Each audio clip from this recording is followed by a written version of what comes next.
नाथ जी अगली 121वीं शब्दी में कह रहे हैं, मूर्ख सभा न बैसी भावदू,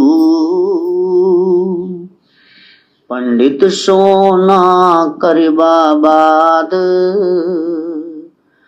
राजा संग्राम में जूझ न करबा, हिले ना कोई नाद।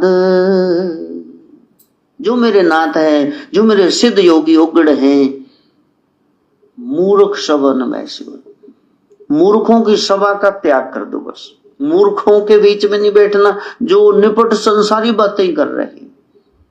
इधर शेर लगा दो, हो जाएगा, तो यही कर दो, थोड़ी दुकान बढ़ाओ, थोड़ा बाहर माल भेजा करो, कमाल होगी। कहते अंदर आना भी सिखा दो, बाहर ही भेजिए ने सारे ने। ऐसे मूर्खों की सभा में बैठना मत। पंडितो अपि वरम शत्रु न मूर्खो हितकारका, वानरेण हतो राज्ञो विप्रहश्चोरेण रक्षिता। आपके मूर्ख मित्र से समझदार दुश्मन अच्छा है, इसलिए मूर्खों की संगत में बैठना मत।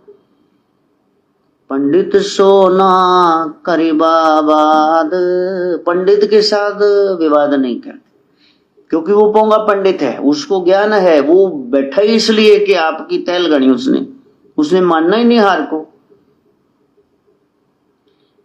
इसलिए मीरा को चौंके चढ़ा रहे तो कुल गुरु कह रहे हैं कि मीरा मांस पकाओ, बकरा आ गया कटा हुआ, महाप्रसाद है। कि ये प्रसाद ही नहीं है गुरुजी, ये प्रसाद ही नहीं, महाप्रसाद कैसे? तो राणा ने डांटा, ए बहू चुप। कहा नहीं बहुत समझदार लगती, इससे बात करने मजा आएगा। कहा क्यों ना बलि दे देवी को? कहा वो जगदम्बा है, जगत की माँ है, माँ बच्चों को बलि कैसे ले सकती? गुरुजी क्या हम सब माँ की संतानी? अब गुरुजी के पास जवाब नहीं।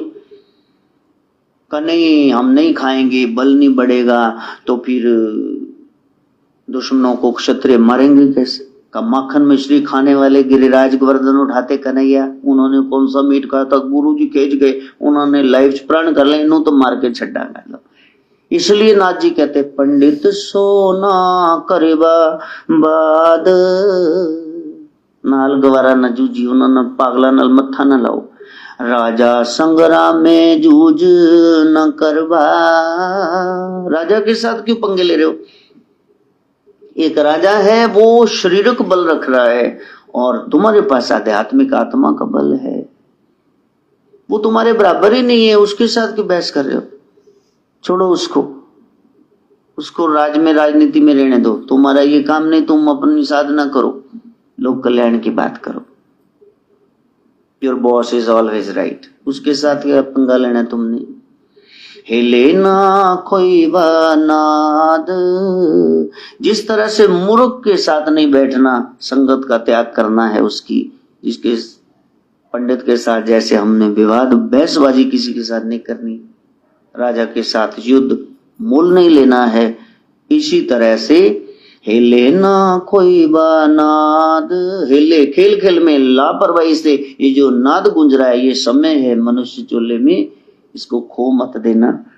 सोहम की आवाज को सुनना, 1 घंटा बैठ करके नाम जपना, 1 घंटा बैठ करके गुरु के स्वरूप का त्राटक चिंतन करना, फिर आधा घंटा केवल शब्द को सुनना, सुरत को शब्द के साथ जोड़ना। फिर क्या होता है वो आगे बताएंगे। फिलहाल ये ज्ञान हम धारण कर लें। मां गायत्री से प्रार्थना।